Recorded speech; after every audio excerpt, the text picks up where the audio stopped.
دو الفاظ ہیں جو بڑے نورانی اور بڑے طاقتور ہیں، یا قدوس یا صبوح، یا قدوس یا صبوح۔ اس کو پڑھنے سے جو آپ کی وہ کہتے ہیں نا نافرمان بردار اولاد ہے، بات نہیں مانتی، بات سنتے نہیں ہیں۔ اگر آپ آواز بھی دیتے ہیں تو وہ بات ماننے کو تیار نہیں ہے، کوئی کام کہتے ہیں سنتے ہی نہیں ہیں۔ اگر آپ ان کو تھوڑی سختی سے کرتے ہیں تو وہ آگے سے شاؤٹ کرتے ہیں، گیمیں کھیل رہے ہیں کمپیوٹر کے اوپر، آپ ان کو بلا رہے ہیں وہ آپ کی بات ہی نہیں سن رہے۔ تو اس طرح ان کو ایک اور بھی میں نے نام دیا ہوا ہے ڈارک فیوچر بوائز، یعنی ڈارک فیوچر بوائز ہیں کہ جن کو پتہ ہی نہیں کہ ہم نے کرنا کیا ہے، ان کی جو فیوچر پلاننگ ہے وہ کیا ہے، وہ ہے ہی نہیں، صرف اور صرف گیم ہی وہ کھیلتے ہیں اور اسی پر ہی وہ جو ہے نا لگے ہوئے ہیں۔ اور پیرنٹس بڑے پریشان ہیں کیونکہ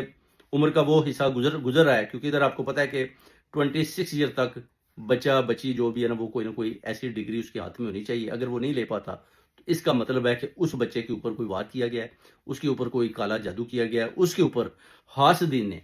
کوئی ایسی نظر بد لگائی ہے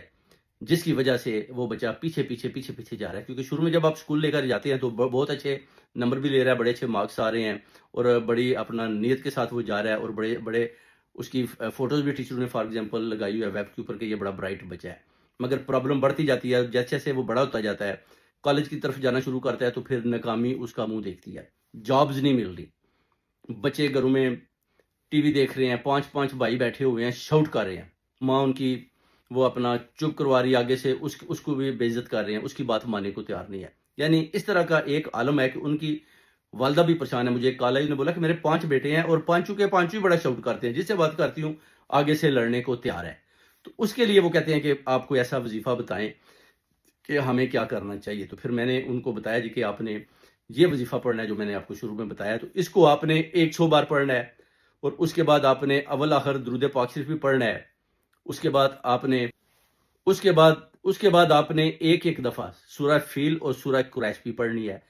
اور درود پاک شریف آپ کو پہلے بتایا کہ کیسے پڑھنا ہے۔ اس کے بعد آپ نے یہ ہدیہ حضرت بی بی فاطمہ تو زہرا ان کی نظر کر دینا ہے۔ 13 فرشتے بھاگتے ہوئے آئیں گے انشاءاللہ، ان میں سے فرشتہ فطرس اور فرشتہ میکائل،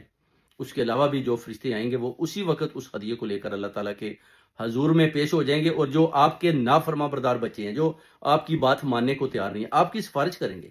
یہ 5 ہیں 6 ہیں جتنے بھی آپ کے بچے ہیں بیٹے ہیں، ایک بھی وہ کہتے ہیں نا بات ماننے کو تیار نہیں، صرف اور صرف وہ گیموں پر یا اس طرح وہ میچوں پر، فٹ بال میچوں پر لگے ہوئے ہیں۔ کسی کو بھی اس کی فکر نہیں ہے کہ مجھے فیوچر میں کچھ بننا ہے۔ تو اس طرح کے معاملات بہت زیادہ تھے۔ جب وہ سفارش فرشتے کریں گے تو اللہ تعالیٰ کی ذات حکم صادر کرے گی، اور ادھر سے حکم ہوگا تو پھر جتنے بھی بندشیں، رکاوٹیں، کالا جادو ان بچوں کے اوپر کیا ہوا ہے، آپ کی فیملی کے اوپر کیا ہوا ہے، بیسیکلی ہوتا یہ وار ہے، مگر پیرنٹس سمجھتے ہیں کہ شاید بچہ بات نہیں مان رہا۔ بیسیکلی جو